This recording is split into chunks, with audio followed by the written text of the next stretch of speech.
আটা দিয়ে একদম দারুণ খাস্তা বিস্কুট রেসিপি একটা ভেঙে দেখাচ্ছি, দেখুন কতটা খাস্তা হয়েছে। এখানে আমি এক বাটি আটা নিয়ে নিলাম।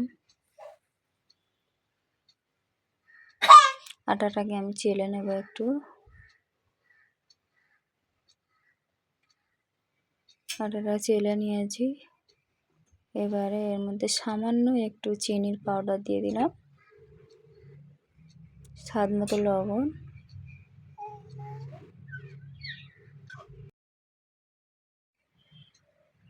বেকিং সোডা, বেকিং পাউডার অল্প অল্প করে একটু দিয়ে দিলাম, হাফ চামচ করে।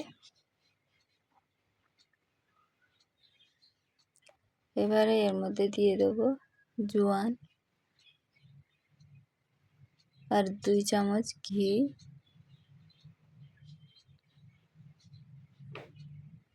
ঘিটা দিয়ে ভালো মতো এইভাবে হাত দিয়ে মেখে নেব।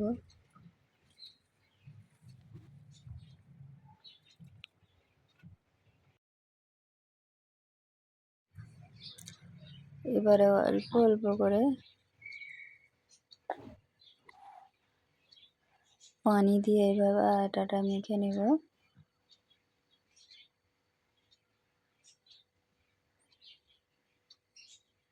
আর এতে খুব বেশি পানি দেওয়া যাবে না। এইভাবে আমি 4 চামচের মতো পানি দিয়ে দিয়েছি।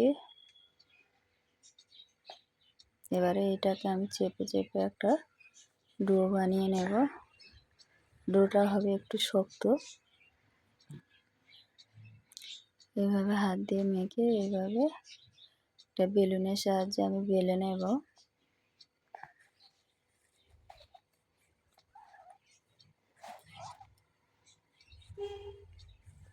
এটাকে আমি কেটে নেব একটা চাকু দিয়ে 4 ভাগে।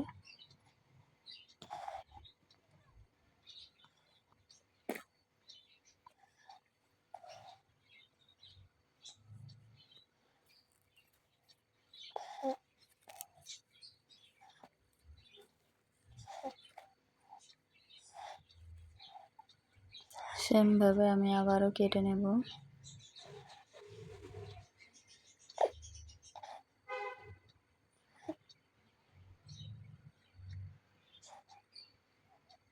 আবার একটু বেলে বড় করে নিয়েছি, নিয়ে এইভাবে বিস্কুটগুলো কেটে নেব গোল গোল করে। আপনারা চাইলে এইভাবে গ্লাস দিয়ে কেটে নিতে পারবেন খুব সহজে।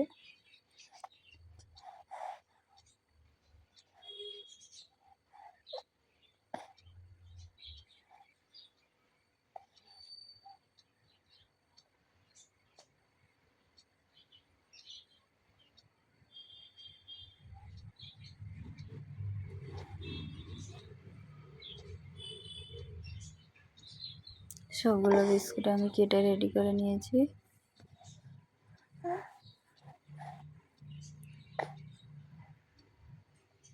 এবারে একটা ট্রের মধ্যে এইভাবে দিয়ে সাজিয়ে দিচ্ছি।